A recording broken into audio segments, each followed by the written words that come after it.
ನಮಸ್ಕಾರ. ರಿವ್ಯೂ ಚಾನಲ್ಗೆ ಸ್ವಾಗತ. ನಾನು ಸೌಖ್ಯ ಗಾಂವ್ಕರ್. ಡಿ.ಕೆ. ಶಿವಕುಮಾರ್ ಅವರ ಸರ್ಕಾರದ ಈ ನಿರ್ಧಾರ ಈಗ ಮಂತ್ರಿಗಳಿಂದಲೇ ವಿರೋಧಕ್ಕೆ ಕಾರಣ ಆಯ್ತಲ್ಲ. ಡಿ.ಕೆ. ಶಿವಕುಮಾರ್ ಅವರ ಈ ಆನ್ಸರು, ಈ ಉತ್ತರ, ಈ ಸಮಜಾಯಿಷಿ ಈಗ ಸಿಕ್ಕಾಪಟ್ಟೆ ಆಕ್ರೋಶಕ್ಕೆ ಕಾರಣ ಆಗಿದೆ. ಮುಖ್ಯಮಂತ್ರಿಗಳು ಕೊಟ್ಟ ಉತ್ತರ ಕೇಳಿಸ್ಕೊಳ್ಬೇಕು ರಾಜ್ಯದ ಜನ. ಮತ್ತೊಂದು ಕಡೆ ಜನರಿಗೆ ಎಂಥ ಶಿಕ್ಷೆ ಕೊಡೋಕೆ ಹೊರಟಿದ್ದಾರೆ ಅಂದರೆ ಸ್ವತಃ ಅವರ ಮಂತ್ರಿಮಂಡಲದ ಪ್ರಭಾವಿ ಮಂತ್ರಿಗಳೇ ಅದರ ವಿರುದ್ಧ ದಿಕ್ಕಿನಲ್ಲಿ ನಿಂತಿದ್ದಾರೆ. ಈಗ ಕಾಂಗ್ರೆಸ್ಸಿಗರೇ ವಿರೋಧಿಸ್ತಿದ್ದಾರೆ. ಇದೇನು ಸುಲಿಗೆ ಮಾಡುವಂಥ ಕೆಲಸವೋ ಅಥವಾ ಬೊಕ್ಕಸ ಖಾಲಿ ಆಗಿರೋದಕ್ಕೆ ಈ ದಾರಿ ಹಿಡಿದಿರೋದು ಒಂದು ಅರ್ಥ ಆಗ್ತಿಲ್ಲ. ರೂಲ್ಸ್ ಮಾಡ್ತೀವಿ, ಏನೇನೋ ಅಭಿವೃದ್ಧಿ ಮಾಡ್ತೀವಿ, ಬದಲಾವಣೆ ಮಾಡ್ತೀವಿ ಅಂತ ಹೊರಡೋಕ್ಕಿಂತ ಮುಂಚೆ ಸ್ವಲ್ಪ ಯೋಚಿಸ್ಬೇಕಿತ್ತಲ್ವಾ ಅಂತ ಈಗ ಕನ್ನಡಿ ತೋರಿಸ್ತಿದ್ದಾರೆ ಹಿರಿಯ ಮಂತ್ರಿಗಳು. ಇಂಟ್ರೆಸ್ಟಿಂಗ್ ರಿಪೋರ್ಟ್ ನಿಮ್ಮ ಮುಂದೆ ಇಡ್ತಾ ಹೋಗ್ತೀವಿ. ಮಿಸ್ ಮಾಡದೆ ನಮ್ಮ ಚಾನಲ್ನ ಸಬ್ಸ್ಕ್ರೈಬ್ ಮಾಡಿ, ನಿಮ್ಮ ಅಭಿಪ್ರಾಯ ಕಮೆಂಟ್ ಮಾಡಿ ತಿಳಿಸಿ. ಎಸ್ ವೀಕ್ಷಕರೇ, ಎರಡು ಪ್ರಮುಖ ವಿಚಾರಗಳಿವೆ.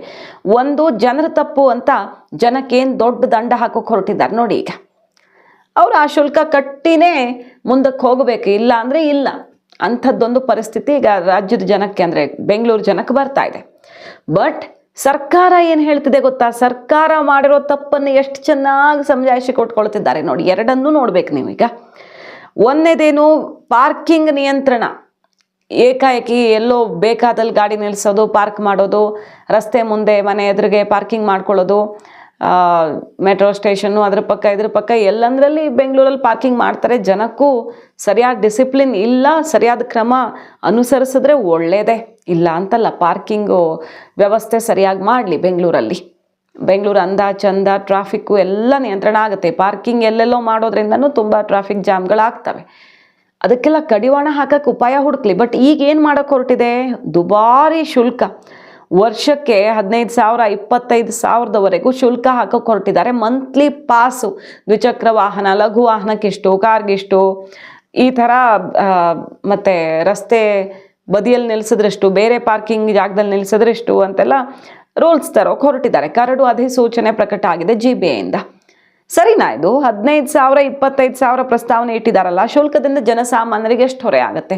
ವರ್ಷಕ್ಕೆ 25,000 ದುಡ್ಡು ಬಡ ಜನಕ್ಕೆ, ದಿನಗೂಲಿ ಮಾಡೋರಿಗೆ. ಅಂದರೆ ದಿನಗೂಲಿ ಮಾಡೋರು ಏನು ಕಾರ್ಯ ತಗೊಳ್ಳೋ ಹಾಗಿಲ್ವಾ? ಈಗ ಆಟೋ ಓಡಿಸ್ತಾರಪ್ಪ, ದಿನಕ್ಕೆ ಇಷ್ಟು ಅಂತ ಕಷ್ಟಪಟ್ಟು ದುಡಿತಾ ಇರ್ತಾರೆ.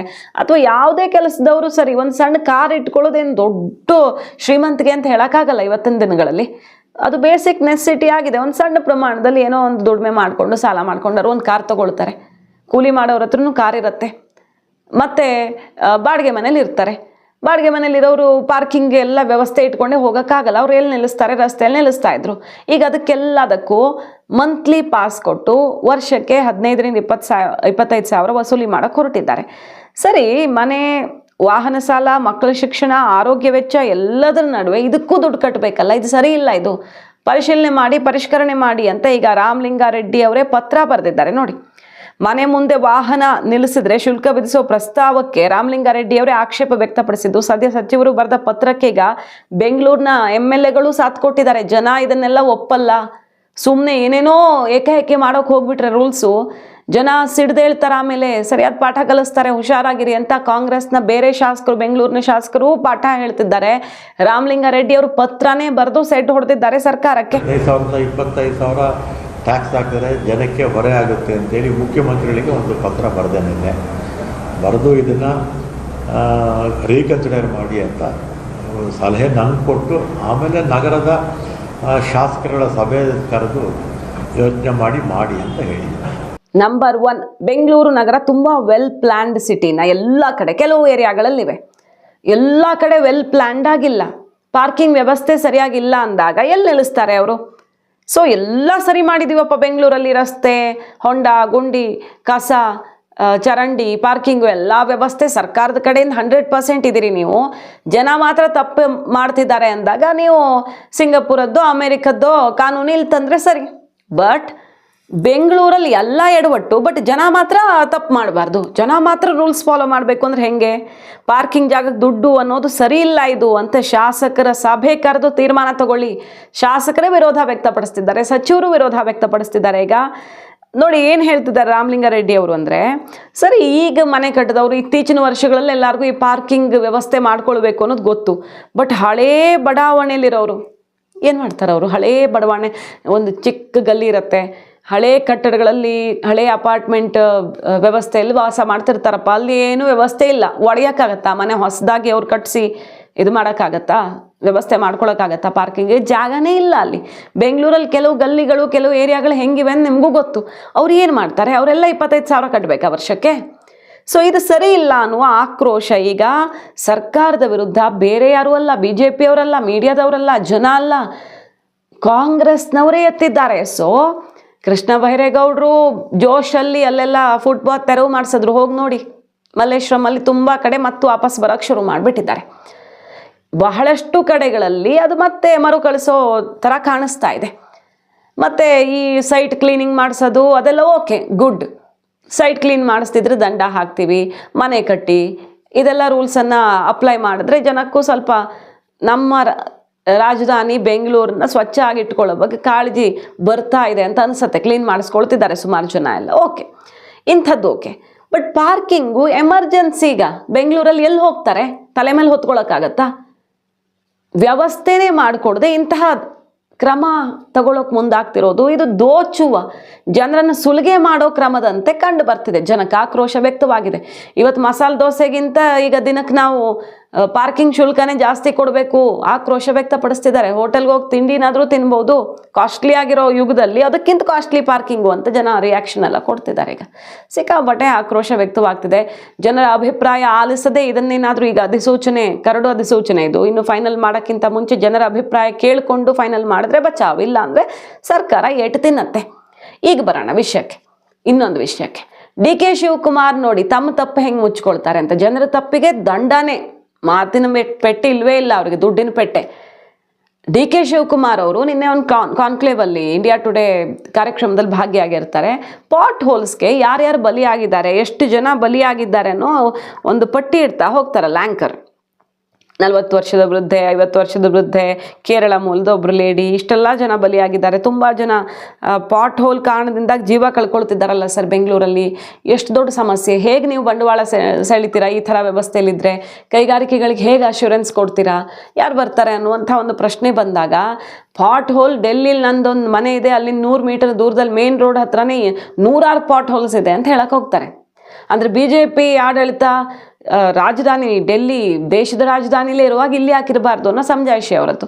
ಅದಕ್ಕೆ ಸರಿ, ಡೆಲ್ಲಿಲಿದೆ, ಗುರ್ಗಾವಲ್ಲಿದೆ, ಇನ್ನೊಂದು ಕಡೆ ಇದೆ ಅಂತ ಬೆಂಗಳೂರಲ್ಲಿ ಇರಬೇಕಾ? Bengaluru silicon city, top class city, ಇದು ಇಲ್ಲೂ ಇರಬೇಕಾ ಅನ್ನೋ ಪ್ರಶ್ನೆ ಬಂದಾಗ, ಇಲ್ಲಿ 1.5 ಕೋಟಿ ಜನ ಇದ್ದಾರೆ, 1.3 crores ಏನೋ ವೆಹಿಕಲ್ಸ್ ಇದೆ, ಹೆಂಗ್ರಿ ಮ್ಯಾನೇಜ್ ಮಾಡೋಕ್ಕಾಗತ್ತೆ? ಎಲ್ಲ ಸಮಸ್ಯೆ ಇರುತ್ತೆ. ಮಳೆ ಬಂದಾಗ ಒಂದು ಜರ್ಕ್ ಹೊಡೆದ್ರೆ ಗಾಡಿ ಪಾಟ್ ಹೋಲ್ ಆಗಿಬಿಡುತ್ತೆ ಅಂತಾರೆ. ಅಂದರೆ ಕ್ವಾಲಿಟಿ ನೋಡಿ ಎಷ್ಟು ಚೆನ್ನಾಗಿದೆ ನಮ್ಮ ರಸ್ತೆಗಳದ್ದು. ಇದು ಸಮಜಾಯಿಷಿ.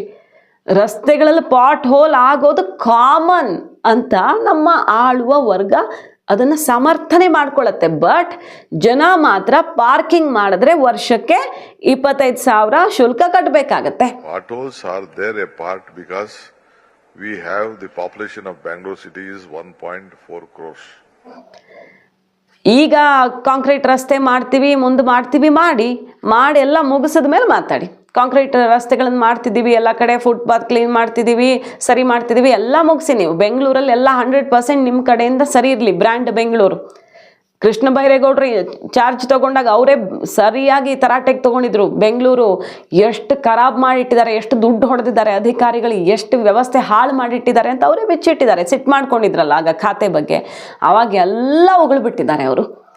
ಸರ್ಕಾರದ ಕಡೆಯಿಂದ ಎಷ್ಟು ತಪ್ಪಾಗಿದೆ ಅನ್ನೋದು ಎಲ್ಲ ಹೊರಗಡೆ ಬಂದಿದೆ. ನಿಮ್ಮದು ನೀವು ಸರಿ ಮಾಡ್ಕೊಳ್ಳದೆ ಜನಕ್ಕೆ ಏಕಾಏಕಿ ದಂಡ ಹಾಕಕ್ಕೆ ಬಂದುಬಿಟ್ರೆ ಎಲ್ಲದಕ್ಕೂ ದುಡ್ಡು ಕಟ್ಟಬೇಕು ಇವರು. ಟ್ಯಾಕ್ಸ್ ಕಟ್ಟೋದಲ್ಲದೆ ಜನ ಎಲ್ಲ ಕಟ್ಟಬೇಕು ಜನ. ಆದರೆ ವ್ಯವಸ್ಥೆ ಮಾತ್ರ ಸರ್ಕಾರ ಮಾಡಲ್ಲ. ಛೀಮಾರಿ ಹಾಕ್ತಿದ್ದಾರೆ ಸರ್ಕಾರದ ವಿರುದ್ಧ. ಇದು ಎಲ್ಲೆಲ್ಲೋ ಗಾಡಿ ನಿಲ್ಸಕ್ಕಲ್ಲ, ಮತ್ತೆ ನಿಮ್ಮ ಮನೆ ಎದುರು ರೋಡಲ್ಲಿ ನೀವು ನಿಲ್ಲಿಸ್ಕೊಳ್ತಿದ್ರಲ್ಲ ಮನೆ ಎದುರಿಗೆ, ಅದಕ್ಕೆ ನೆನಪಿಟ್ಕೊಳ್ಳಿ. ಏನಾಗುತ್ತೆ ಇದರ ಪರಿಣಾಮ ನೋಡ್ತಾ ಇರಿ ಅನ್ನೋ ಎಚ್ಚರಿಕೆಯನ್ನು ಬೆಂಗಳೂರು ಜನ ರವಾನಿಸಿದ್ದಾರೆ. ನೋಡಿ, ಸರ್ಕಾರ ಏನು ಬೇಕಾದರೂ ರೂಲ್ಸ್ ತಂದು ಬಿಡಬಹುದು ಅನ್ನೋದಕ್ಕೆ. ಪಾರ್ಕ್ನ 5% ಜಾಗವನ್ನು ಬೇರೆ ಉದ್ದೇಶಗಳಿಗೆ ಬಳಸ್ಕೊಳ್ಳೋದಂತೆ. ಪಾರ್ಕ್ ಇರೋದು ಯಾಕೆ? ಪಬ್ಲಿಕ್ ಯೂಸ್ಗೆ. ಪಬ್ಲಿಕ್ ಏನೇನೋ ಬೇರೆ ಬೇರೆ ರೀತಿಯಲ್ಲಿ ಚಟುವಟಿಕೆ, ಅಲ್ಲಿ ವಾಣಿಜ್ಯ ಉದ್ದೇಶಕ್ಕೋ ಅಥವಾ ನಿಮ್ಮ ಟನಲ್ ಪ್ರಾಜೆಕ್ಟ್ಗೋ ಇನ್ನೊಂದು ಪ್ರಾಜೆಕ್ಟ್ಗೋ ಬಳಸ್ಕೊಳ್ಳೋಕ್ಕಲ್ಲ. ಜನಸಾಮಾನ್ಯರಿಗೆ, ಮಕ್ಕಳಿಗೆ, ವಯಸ್ಸಾದವ್ರಿಗೆ ಜನಕ್ಕಂತಿರೋದು ಪಾರ್ಕು. ಅದರದ್ದು 5% ಅಂದರೆ ಹೆಂಗೆ ಬೇಕಾದರೂ ಕಾನೂನು ಕಾಯ್ದೆಯನ್ನು ಬದಲಾಯಿಸ್ಕೊಂಡ್ಬಿಡ್ಬೋದಾ ಸರ್ಕಾರದ ಈ ಉದ್ದೇಶಕ್ಕೆ ತೀವ್ರ ವಿರೋಧ ವ್ಯಕ್ತವಾಗ್ತಿದೆ. ಸೊ ಜನರಿಗೊಂದು ಬರೆ ಹಾಕೋದು, ಸರ್ಕಾರ ಏನು ಬೇಕಾದರೂ ಮಾಡ್ಬೋದು. ರಸ್ತೆ ಸರಿ ಮಾಡದೇ ಇರಬಹುದು, ಏನು ಡಾಂಬರ್ ಎದ್ದು ಬರೋದು ಹೊಸದ ಅಂತಾರೆ, ಸರಿಯಾಗಿ ರೋಡ್ ಮಾಡಿದ್ರೆ ಹೊಂಡ ಗುಂಡಿ ಬೀಳತ್ತಾ ಅನ್ನೋ ಪ್ರಶ್ನೆ ಯಾರೂ ಎತ್ತಲ್ಲ. ಅದೆಲ್ಲ ಕಾಮನ್ನು ಅನ್ನುವಂಥ ಉತ್ತರ ಬರುತ್ತಲ್ಲ ನಮ್ಮ ಮುಖ್ಯಮಂತ್ರಿಗಳ ಬಾಯಲ್ಲಿ. ಆಕ್ರೋಶಕ್ಕೆ ಕಾರಣ ಆಗಿದೆ. DK ಶಿವಕುಮಾರ್ ಅವರು ಇಷ್ಟು ಲೈಟಾಗಿ ಗುಂಡಿ ಸ್ಟೇಟ್ಮೆಂಟ್ ಕೊಡ್ತಾರೆ, ಬಟ್ ಜನ ಅಷ್ಟು ಲೈಟಾಗಿ ತಗೊಳ್ಳಲ್ಲ. ಇಂಥ ಕಾನೂನೆಲ್ಲ ತಂದು ಅವ್ಯವಸ್ಥೆಯ ಆಗರದಲ್ಲಿ ಜನ ದುಡ್ಡು ಮಾತ್ರ ಬಾಚು ನಿಮ್ಮ ಸರ್ಕಾರದ ಬೊಕ್ಕಸ ತುಂಬಿಸ್ಬೇಕು, ಜನ ಕೊಟ್ಟಿದ್ದನ್ನು ನೀವು ಕೊಳ್ಳೆ ಹೊಡಿಬೇಕು, ಅದಲ್ವಾ ನಿಮ್ಮ ಧೋರಣೆ ಅನ್ನುವ ಆಕ್ರೋಶವೇ ಎದ್ದಿದೆ. ಇದನ್ನೇನಾದರೂ ಇಂಪ್ಲಿಮೆಂಟ್ ಮಾಡೋಕೆ ಹೋದರೆ ಜನ ಏನು ಮಾಡ್ತಾರೆ ಅನ್ನೋದನ್ನ ಈಗಲೇ ಎಚ್ಚೆತ್ತುಕೊಂಡ್ರೆ ಒಳ್ಳೆಯದು ಅಂತ ಮಂತ್ರಿಗಳೇ ಎಚ್ಚರಿಸ್ತಿದ್ದಾರೆ. ಈಗ ಮಾಹಿತಿ ಇಷ್ಟ ಆಗಿದ್ರೆ ಮಿಸ್ ಮಾಡದೆ ನಮ್ಮ ಚಾನಲ್ನ ಸಬ್ಸ್ಕ್ರೈಬ್ ಮಾಡಿ, ನಿಮ್ಮ ಅಭಿಪ್ರಾಯ ಕಮೆಂಟ್ ಮಾಡಿ ತಿಳಿಸಿ. Thank you.